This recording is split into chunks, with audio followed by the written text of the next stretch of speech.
Alright guys, another update on the Durango. Today I'm going to just try to see if I can quickly throw this hitch on. Ordered all the parts from Mopar Wholesale Parts Direct. Gonna just walk through this as quick as I can. A couple things I already started to do.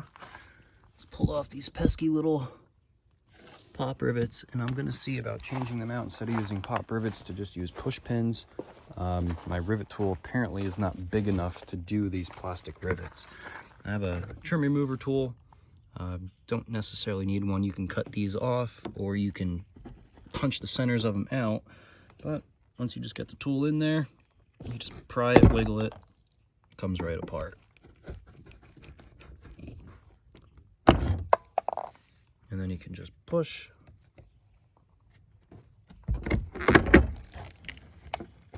And these will unclick. We're going to get these bolts out. We're going to see if we can do this without dropping the spare tire, just for conversation's sake. And of course you will have to take off this panel. It has two little quarter turn screws at the bottom. It clips into the top. I did not order one of these. When I ordered everything else, I wanted to save a few bucks. I'll see if I can find somebody with a total Durango and maybe just get a part out piece and throw it in there. Don't feel like sending one out to get painted.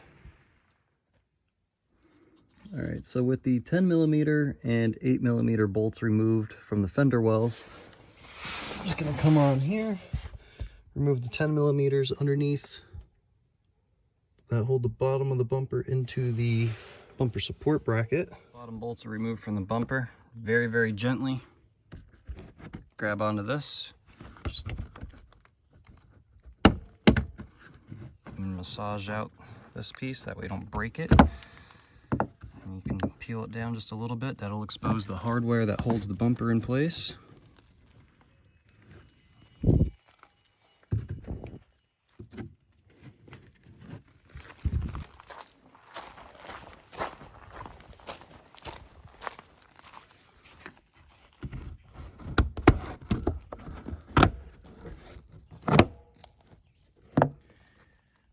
And to remove those screws on both sides of the hatch, you're going to need a T27 Torx. You'll have a 7mm bolt on both sides of the bumper underneath this little trim. And you'll also have a Torx that is a T20 at the bottom of that. Why couldn't they just use two of each on each side? The engineers will have those answers, not me. Once you get those 7mm and that T20 out, just want to kind of reach in behind this trim piece, grab onto that lip, and just slowly wiggle it just like that, and this will all pop out. Be gentle, you don't want to break these tabs. And it'll slide right off.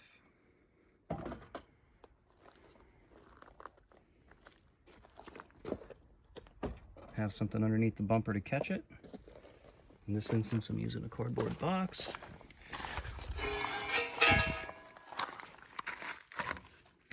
On the driver's side,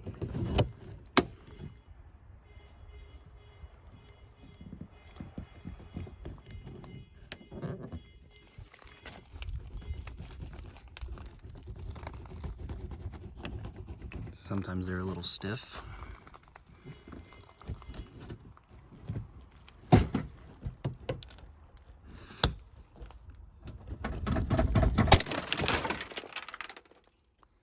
Sometimes that happens. Don't do that. Alright, so as you can see, thankfully the cardboard was there to catch the bumper, because as it landed down, it would have scratched a whole bunch of shit up on this nice stone driveway. But now that that's off, you can see how this harness is here. You're going to want to obviously disconnect that. So, push in, two hands, and that comes apart just like that. Do not damage anything on this bumper. There's a wiring harness there for your park assist, lane departure type stuff. That's all super expensive. You don't want to break any of it. After looking at some of the mounting hardware, we are going to have to drop the spare tire. It's just going to make it easier to get to everything. That's all the stuff for that's accessed in the back storage compartment. It's nice working on a brand new truck. Things actually work. They're not all seized up and rusty. This probably wouldn't move so easy on a vehicle with 150,000 miles on it in the Northeast. Make sure you get enough slack in the cable, that way you can move things around.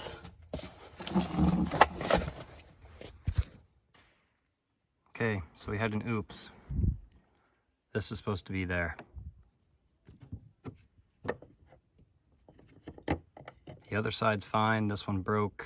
I guess in the midst of pulling off the bumper, I must have grabbed it and pulled it. I'll show you how to fix that too, without having to get this whole little stupid piece of tracking, because they don't know how to just mount the bumper direct. They got to use all these little stupid pieces of plastic. Spare tires out. They have this neat little thing that keeps this from rubbing up against the wheel, and I'm assuming corroding to it. It's just this plastic cover. This will actually slip through on the other side, so you're actually using the plastic to secure the wheel. So you got to pull this out, push everything through the center. Next up, we'll be removing these 3 bolts on each side and sliding out your rear bumper brace. All right, there's our bumper brace. After those 6 bolts get pulled out, that literally slides right out of these tubes. As you can see, the truck's got 8,000 miles on it, and we already have stones and shit building up in here. So if you have shop air compressor, you can try to blow all that out just so that way it's clean. But you can only imagine down the road with rock salt and shit, that'll probably be a spot for corrosion in the future. So grab your new hitch, slides right into the frame rails, grab your new hardware, and then start putting it all together. All right, and with your favorite anti-seize, lubricant, special concoction, whatever you want to put on it to keep this stuff from seizing up over the years. Not that it should ever have to come back apart, but yeah, it helps. Go ahead and start threading in your new hardware. Remember, 3 came out on each side. You're actually going to be putting 4 in.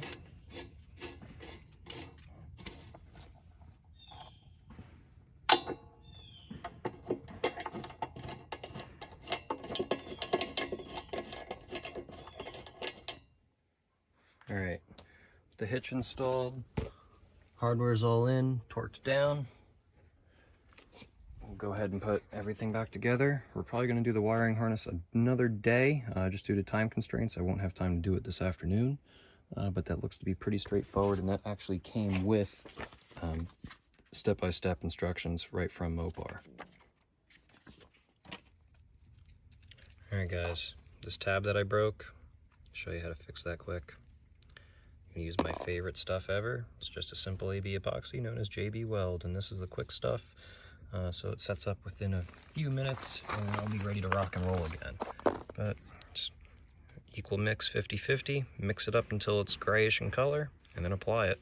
All right, that's all gooped on there now, so now we can reinstall it. And the stuff does set within 6 minutes. So we're gonna match up the crack.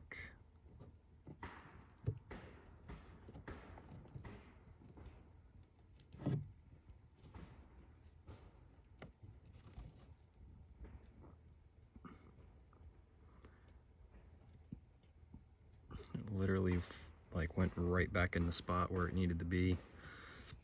Pretty nice break, honestly. And now we just kind of smear it as if it was a weld.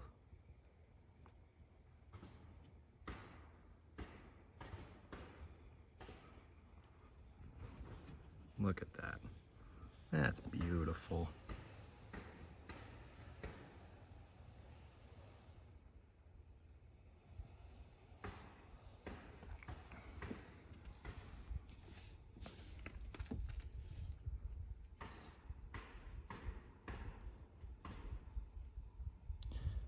And it took a few months and a few thousand miles, but you know, JB Weld's one of my favorite tools.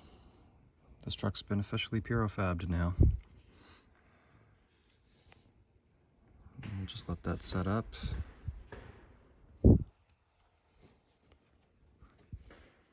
Be all set.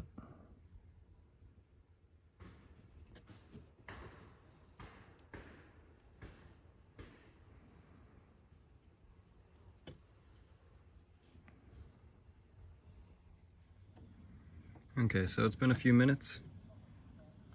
The color of the JB Weld started to change a little bit, which tells me it was starting to harden up. And I'm sitting here wiggling on this, moving it back and forth. It's actually moving the whole bracket, so we're good. It starts to get tacky and then it'll get rock hard. We're basically ready to go. And we'll get this bumper put back on the car and see what else we can get into.